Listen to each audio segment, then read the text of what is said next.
questo primo premio per il miglior bastardo del Grappa 2013. Chi l'ha fatto questo formaggio? Io.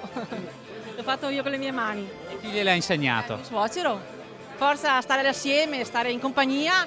Abbiamo visto come lo fa, sono stata attenta come i suoi passaggi. Cos'è il bastardo del Grappa? È il formaggio del Grappa, il formaggio nostro del Grappa.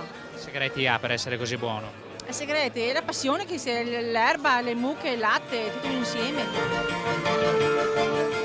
Qual è il segreto che lei ha insegnato a sua nuora? Niente, a me guardava, mi lavorava e imparava guardando. È diventata più brava del maestro? Sì, sì. Il maestro Diciamo invece. che è un buon maestro, diciamo che è un buon maestro.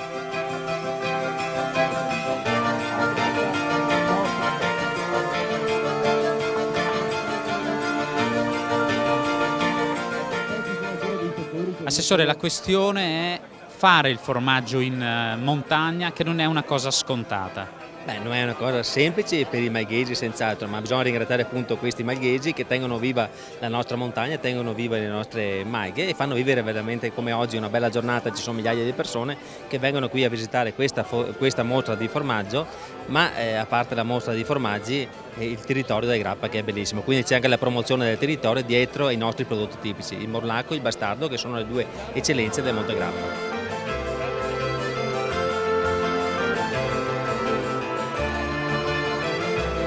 L'Aprorab è la situazione che da anni, già 17ª mostra, questa qua che porta avanti questa iniziativa molto importante, che ci ha creduto, che ci crede insieme al Malghesi, quindi il ringraziamento va fatto all'Aprorab, ma comunque il ringraziamento va fatto a tutti i consorzi di promozione anche negli altri settori dell'agricoltura.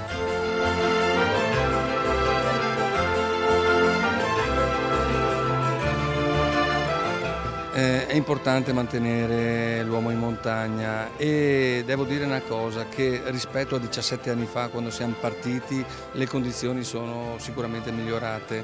Eravamo in una situazione nella quale non si poteva produrre quel formaggio, eravamo nelle condizioni nelle quali c'erano degli speculatori che venivano ad acquistare le malghe per i contributi comunitari. Adesso vediamo con molto piacere che succede il contrario, che le concessioni vengono date agli allevatori.